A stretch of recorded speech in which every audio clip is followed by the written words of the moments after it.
आज एक ऐसे मर्डर केस की आपको कहानी सुनाने जा रहा हूं जो अभी 29 जून को दोबारा जिंदा हो। एक ऐसा मर्डर केस, एक लड़की का एक ऐसा मर्डर केस जिसमें पुलिस, प्रशासन, कानून, जज, वकील, नेता, अफसर, अदालतें, देश की सबसे बड़ी अदालत, हर एक ने हाथ खड़े कर लिए। कहाँ गड़े मुर्दे उखाड़ेंगे, क्या सबूत मिलेगा, कहाँ किसी को सजा दिला पाएंगे।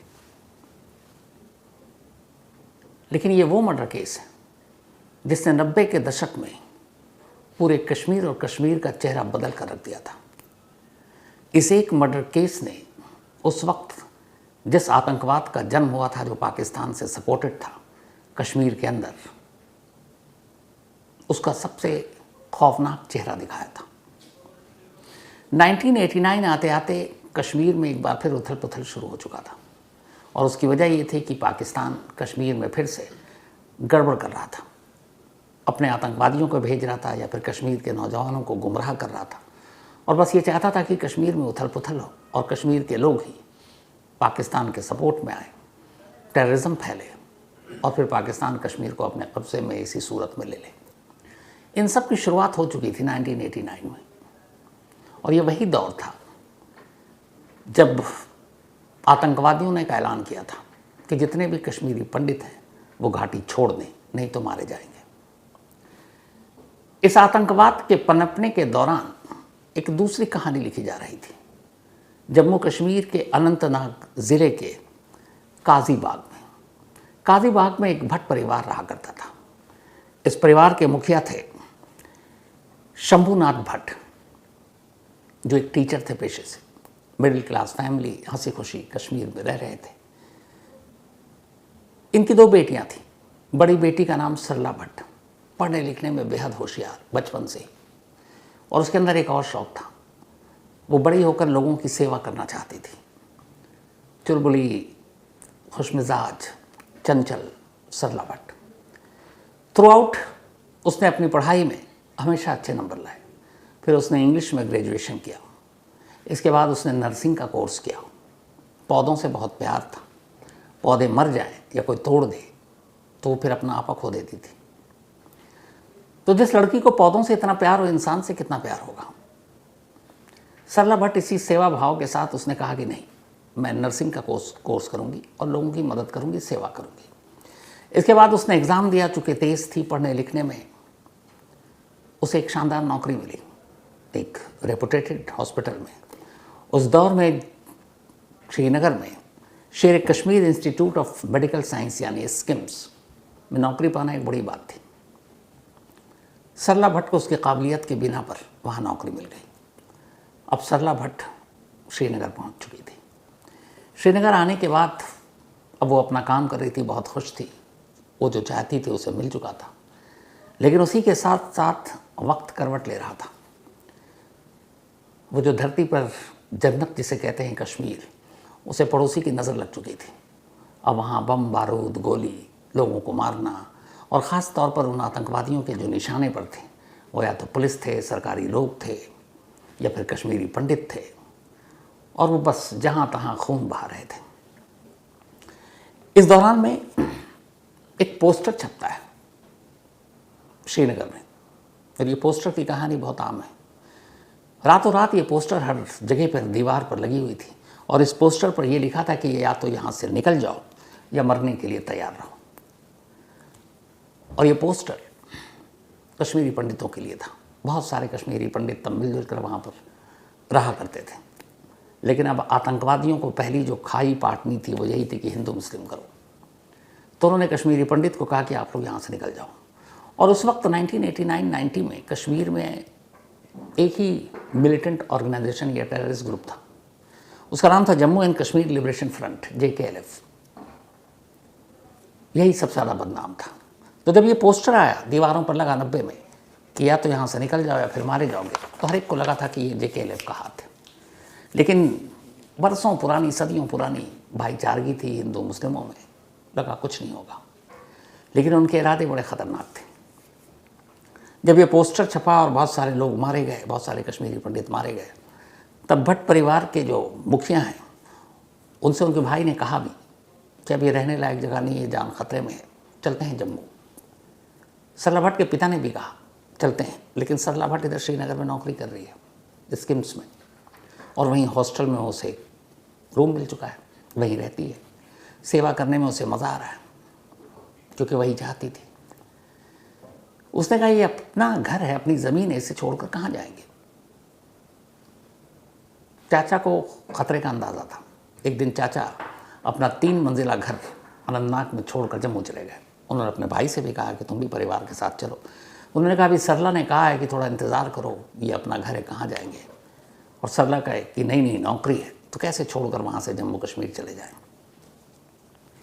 इसके बाद सरला के चाचा तो जम्मू चले गए, लेकिन सरला और उसका परिवार अनंतनाग में ही था, क्योंकि वो मानते थे कि ये उनका घर है।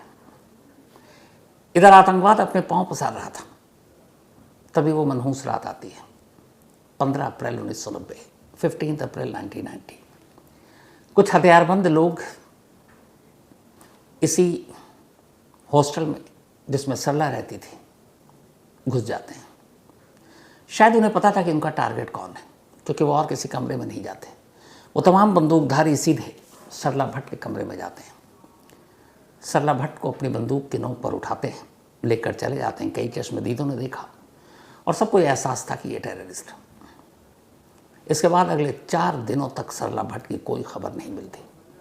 इधर घर वाले परेशान, उन्हें पता था कि सरला भट्ट को कुछ लोग ले गए, पर अगले 4 दिनों तक सरला भट्ट कहाँ थी, किसके कब्जे में थी, किस हाल में थी, जिंदा थी भी कि नहीं, किसी को पता नहीं। यहाँ तक कि पुलिस ने भी कहा कि हम जांच कर रहे हैं, पर हमें नहीं मालूम। एक नामी ग्रामी मेडिकल इंस्टीट्यूट या हॉस्पिटल के हॉस्टल से एक लड़की को उठाकर ले गया, बंदूक की नोक पर ले जाया गया, और किसी को पता नहीं। इसके बाद अब सरला की तलाश शुरू हुई, लेकिन सरला मिलती नहीं है।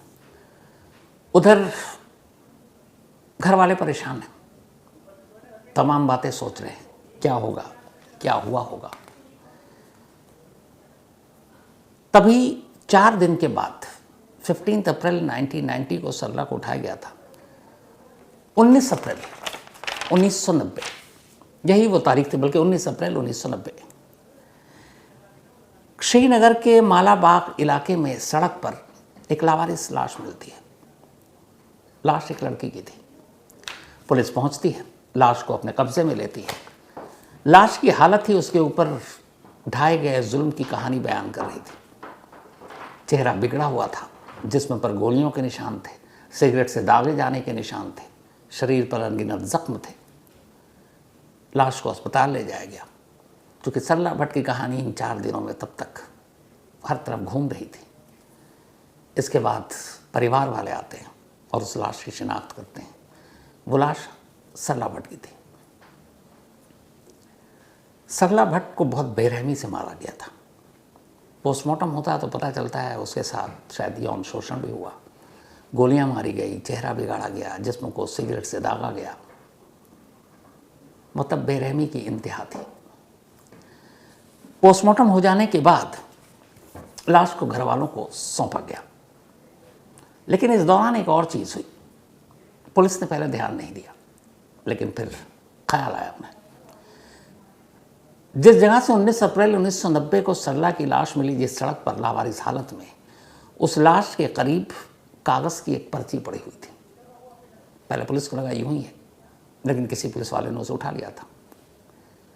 उस पर्ची को खोलकर जब पढ़ा गया तो उस पर एक लाइन लिखी हुई थी, और वो लाइन ये थी कि इस लड़की को JKLF ने मारा है और यह पुलिस की मुखबिर थी।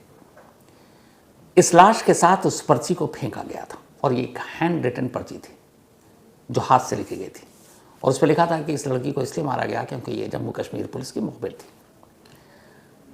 अब ये पर्ची इस केस का एक अहम सबूत, क्योंकि इसमें क्लेम करने वाला ये कह रहा है कि ये पुलिस की जासूस थी, इसलिए JKLF यानी जम्मू कश्मीर लिबरेशन फ्रंट नहीं से मारा है।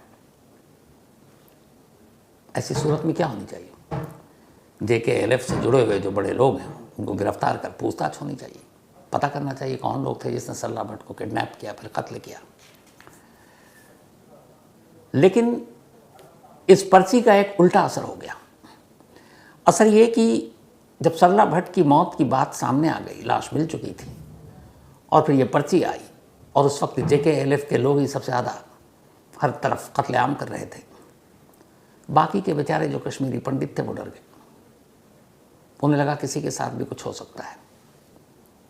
फिर उन्होंने तय किया कि यहाँ रहना ठीक नहीं है। हालांकि उसके बावजूद कुछ लोग रहे, लेकिन फिर बड़ी तादाद में कश्मीरी पंडित वहाँ से पलायन कर गए। ज़्यादातर जम्मू गए, कुछ दिल्ली गए, कुछ पंजाब गए। और फिर इसके कुछ दिन के बाद एक और संदेश आया कि अब भी अगर यहाँ रुकोगे तो यही होगा। यानी मकसद और मतलब और मैसेज साफ था कि अगर यहाँ रहोगे तो सरला भट्ट जैसा अंजाम होगा। लोग और डर गए। हालांकि जम्मू कश्मीर पुलिस ने बाद में इस केस को लेकर स्टेटमेंट भी जारी किया और बताया कि सरला भट्ट कभी जम्मू कश्मीर पुलिस के लिए मुखबिरी नहीं करती थी, न रिफॉर्मर थी। वो एक नर्स थी और एक रेपुटेटेड हॉस्पिटल में काम कर रही थी। लेकिन JKLF ने इसी बहाने से सरला भट्ट को मारा। अब इसके बाद जांच शुरू होती है। हालांकि एक तरफ वो टेररिज्म का दौर शुरू हो चुका है, इधर एक मर्डर जो कि पुलिस के इन्वेस्टिगेशन के बाद उसकी भी जांच शुरू हो जाती है। शुरुआत में ही पुलिस ये मान लेती कि ये टारगेट किलिंग, यानी निशाना बनाकर मारा गया, और उसकी वजह शायद ये है कि सरला भट्ट एक कश्मीरी पंडित थी, और उनकी जांच का दायरा बस यही था। FIR दर्ज हुई। FIR नंबर है 56/1990, 56 नंबर FIR और 1990 का साल। ये FIR दर्ज हुई वहाँ पे एक नागीन पुलिस स्टेशन है वहाँ पर, लेकिन सिर्फ FIR दर्ज हुई, एक्शन कुछ नहीं हुआ। इस केस की जैसे जांच होनी चाहिए शुरुआत ही नहीं हुई। वैसे पुलिस ने FIR में लिखा कि कुछ नामालूम अज्ञात आतंकवादियों ने सरला भट्ट को मारा, और नामालूम आतंकवादियों के खिलाफ रिपोर्ट दर्ज कर ली गई। मतलब उस FIR में किसी का नाम था ही नहीं, न कोई गिरफ्तारी हुई, न कोई नतीजा कि आखिर अगर नामालूम आतंकवादियों ने मारा भी है तो फिर कोई वजह तो होगी, पर वजह भी नहीं। धीरे धीरे वक्त बीता और ये केस भी एक अनट्रेस्ड फाइलों में इसको दबा कर रख दिया गया। मतलब इसमें कुछ भी नहीं मिला, कोई नतीजा नहीं। सरला की मौत के बाद भी अपमान कम नहीं हुआ। अब जब लाश घर वालों को सौंप दी गई, घर वाले अंतिम संस्कार के लिए उसे अपने गांव ले गए, तो फिर वहाँ एक धमकी आई, और ये कि अगर अंतिम संस्कार में कोई हिस्सा लेगा, शामिल होगा, तो उसे भी नहीं बख्शेंगे। सरला भट्ट के बहुत से पड़ोसी मुस्लिम थे। उस दुख की घड़ी में उन्होंने भट्ट परिवार को पूरा अपना कहा कि हम सपोर्ट करेंगे। कुछ मुस्लिम आगे आए जो इस अंतिम संस्कार की तैयारी में उनके साथ जुड़े हुए थे। उन मुस्लिम घरों पर भी फिर ग्रेनेड फेंके गए कि खबरदार अगर तुम लोगों ने कुछ किया तो जब ये सारी चीज़ें हुई, उसके बाद फिर सरला भट्ट का परिवार भी हिम्मत हार जाता है और फिर घाटी छोड़ देता है, वो चला जाता है। इधर पुलिस ने FIR दर्ज कर ली, नामजद कोई था नहीं, अननोन लोगों के नाम, और फिर धीरे धीरे इस FIR को भी सरला भट्ट की तरह भूल गई। किसने कत्ल किया, किसने साजिश रची, कुछ नहीं, बस FIR दर्ज है। सरला भट्ट के कातिल और जांच का कोई मतलब नहीं। धीरे धीरे 25 साल बीत गए। 25 सालों में आलम यह हुआ कि जिस नागीन पुलिस स्टेशन में ये FIR दर्ज हुई थी, वो FIR इतनी पुरानी हो गई कि उसकी लिखावट तक ठीक से पढ़ी नहीं जा रही थी। और अब यही था कि बस इस केस में होना क्या है। तो उस पुलिस स्टेशन के पुलिस वाले भी बस उसे एक इतिहास का पन्ना समझ कर यूँ ही रखे हुए हैं कि इसका कुछ करना तो है नहीं, लेकिन कानूनी दस्तावेज है, पड़ा रहने दो। तभी 25 साल बाद, बल्कि 35 साल बाद, 90 का केस है, 2025 में कश्मीर पुलिस ने एक फैसला किया कि आतंकवाद से जुड़ी हुई जितनी भी हत्याएं हैं या बाकी हत्याएं हैं, उनके केस को वो रीओपन करेंगे, उसकी जांच करेंगे। अगर कामयाबी मिले तो ठीक, कम से कम कोशिश तो करेंगे। तो इसके लिए एक state investigation agency Jammu and Kashmir ने बनाई, स्टेट इन्वेस्टिगेशन एजेंसी, SIT, बल्कि SIA। अब शुरुआत हुई जांच, पुरानी फाइलें खोली गई। इत्तेफाक से पहले 2 पुराने केस में ही दूसरे नंबर पर सरला भट्ट की FIR की कॉपी या उस केस की डिटेल SIA के सामने थी, स्टेट इन्वेस्टिगेशन एजेंसी के। पुलिस ने उस फाइल को पढ़ने के बाद पुलिस हैरान, क्योंकि उसमें पूरी रिपोर्ट थी। उसमें रिपोर्ट ये लिखी हुई थी कि उस वक्त हमने FIR दर्ज की, उसके बाद हत्या, साजिश, अननोन टेररिस्ट, लेकिन उसके आगे कुछ नहीं था कि कोई गिरफ्तारी, कोई ट्रायल, कुछ नहीं। 35 साल बाद पुलिस हैरान थी कि एक ऐसा मर्डर जिसमें उस वक्त हंगामा हुआ, धरना प्रदर्शन हुए, सड़क पर लाश मिली, पर्चियाँ मिली, धमकाया गया, और उस पर पुलिस ने कुछ नहीं किया। पुलिस ने कहा अब हम कुछ करते हैं। अब SIA ने उस पुराने केस को खोला, सरला भट्ट मर्डर केस को। ऐसी ऐसी गलतियां सामने आई कि पुलिस हैरान रह गई। पता चला कि हथियार तो मिले थे जिससे सरला भट्ट को मारा गया, लेकिन उसकी जांच नहीं हुई। और ये हथियार कैसे मिले थे? उसी सरला भट्ट की मौत के कुछ वक्त के बाद जम्मू कश्मीर लिबरेशन फ्रंट यानी JKLF के 2 टेररिस्ट पुलिस एनकाउंटर में मारे गए, और शक ये था कि ये वही दोनों हैं जिन्होंने सरला भट्ट को मारा है। और उन 2 टेररिस्ट को मारने के बाद पुलिस ने उनके पास से 2 हथियार बरामद किए, लेकिन पुलिस ने उन दोनों के हथियार की कभी बैलिस्टिक जांच करवाई ही नहीं। अगर उन 2 हथियारों की बैलिस्टिक जांच होती तो ये पता चल जाता कि सरला भट्ट की बॉडी से जो गोली बरामद हुई है, क्या ये इन्हीं 2 हथियारों से चलाई गई थी? न पुलिस ने सोचा, न पुलिस ने जांच कराई, जबकि उनके हथियार बरामद हुए थे। फिर वो हथियार कहाँ गया उसका भी कुछ पता नहीं। तो बैलिस्टिक टेस्ट के जरिए बड़ी आसानी से पता किया जा सकता था इन दोनों का रोल, लेकिन वो हुआ नहीं, हथियार गायब। एक और बहुत अहम सबूत था पुलिस के पास, वो हैंड रिटन नोट जो लाश के साथ मिली थी पर्ची के शक्ल में। वो किसी की हैंडराइटिंग थी। पुलिस ने कभी उस हैंडराइटिंग की जांच ही नहीं कराई कि जो भी सस्पेक्टेड हैं चलो उनसे जांच कराएं, कौन कौन लोग हैं। और 2-3 चेहरे उस वक्त थे कि इनके हो सकते हैं, लेकिन पुलिस ने कभी उस हैंडराइटिंग का मिलान किसी से कराया ही नहीं, ना उसकी कभी फॉरेंसिक जांच कराई। पूछताछ इतने लोगों से हुई जो पुलिस ने कहा था कि 1990 में हमने पूछताछ की, उसके सारे रिकॉर्ड गायब थाने से। एक सस्पेक्ट को पुलिस ने उठाया भी था, नूरुल हक उसका नाम था, उससे पूछताछ हुई, तो उससे पूछताछ हुई और जो उसने बयान दिया वो बयान की पूरी फाइल गायब। FIR को पढ़ना ही मुश्किल हो रहा था पुलिस के लिए, क्योंकि 35 साल पुराना मामला था। फिर जब ये सारी चीज़ें हुई तो उस वक्त पुलिस ने ये तय किया कि ठीक है, इस केस की जांच करते हैं। हालांकि जम्मू कश्मीर की इस स्पेशल इन्वेस्टिगेशन टीम को एक डाउट था कि पता नहीं इस केस को खोलेंगे और इसको सही अंजाम तक पहुंचेगा कि नहीं, क्योंकि उसकी वजह ये थी कि इस केस को रीओपन करने से 8 साल पहले 2017 में कुछ कश्मीरी पंडित संगठन देश की सबसे बड़ी अदालत सुप्रीम कोर्ट पहुंचे और उन्होंने कहा कि उस दौर में बहुत सारे कश्मीरी पंडितों का कत्ल हुआ, उनमें एक सरला भट्ट भी थी, तो उन सारे हत्याकांड की फाइल दोबारा खोली जाए। 2 जजों की बेंच बैठी देश की सबसे बड़ी अदालत में। एक तो जो अभी कुछ वक्त पहले ही रिटायर हुए हैं और आजकल कई जगह इंटरव्यू भी दे रहे हैं, DY चंद्रचूड़ साहब, और दूसरे थे JS केहल साहब। इन दोनों की बेंच के सामने ये सुनवाई हुई कि उस वक्त के जो हत्याकांड के मामले हैं 1990 के आसपास जो हुए हैं उसकी फाइल खोली जाए। जानते हैं सुप्रीम कोर्ट के इन 2 बड़े जजों ने उस वक्त क्या अपना कमेंट्स दिया था? इन्होंने कहा था कि 27 साल गुजर चुके हैं, क्योंकि ये 2017 की बात बता रहा हूँ मैं आपको, जब ये कोर्ट पहुंचे थे।